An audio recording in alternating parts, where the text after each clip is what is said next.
What's up, guys? Today's video, I'm going to be using my grapple bucket on my Bobcat T66.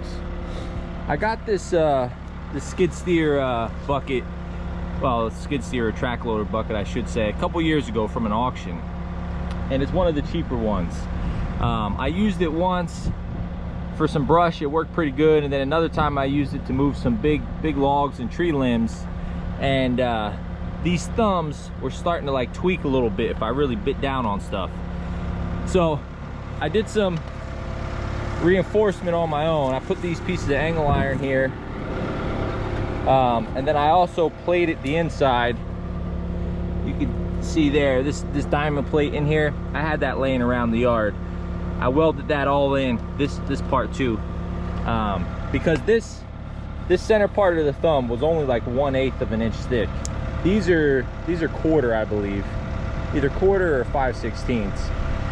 The diamond plate I had was a quarter, so I just welded that on there. I welded these on. I'm hoping it stiffens it up. We're gonna put it to use today. We're doing a little bit of land clearing, or maybe lot clearing, I'll call it. You can see Corey's back there running the mini excavator. This guy's yard was really overgrown, a lot of brush and small trees. He's going to be ripping up the stumps with that, and then I'm going to come in with this grapple, clear it out, and bring it to the dump trailer. So let's see how it works.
So far this thing's holding up pretty good. I would say it's definitely a lot more sturdier than it was originally.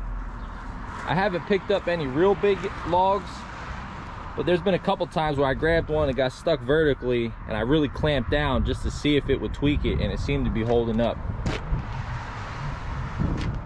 So it seems like maybe I made this cheap Chinese grapple a little bit better, a little bit of redneck ingenuity.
got all the brush ripped out. Now we're going to bring in some topsoil.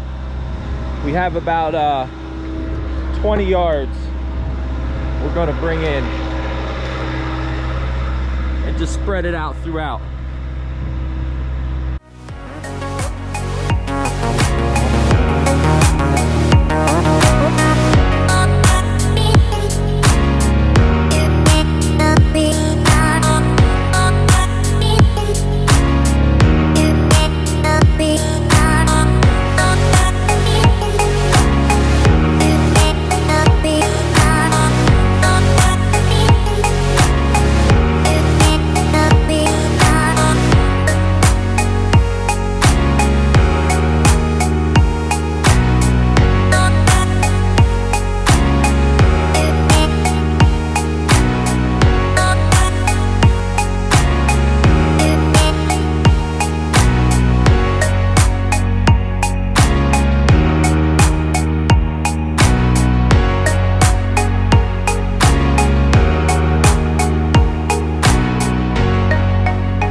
All right, so here's our finished product.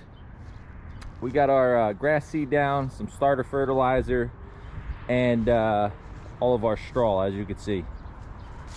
This job went pretty good.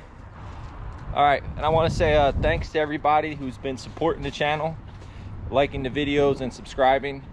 I've seen a lot of interest lately in the retaining wall videos that I've made, and that's a good thing because I have a couple big retaining wall projects coming up. One of them, we're going to be building a retaining wall on a creek's edge. It's practically in the creek. It's going to be an 8-foot wall. We're going to be using a product called Ready Rock, which is a big block wall. And then after that, we got a big commercial retaining wall that we're building. It's about 1,000 square feet. So those will make good videos. Both of them are big projects, so I'll probably make them 2-part videos instead of making one long, 40-minute video or so. But anyways, thanks again, guys. I appreciate the support. Don't forget to give the video a thumbs up and subscribe to the channel. I'll catch you on the next one.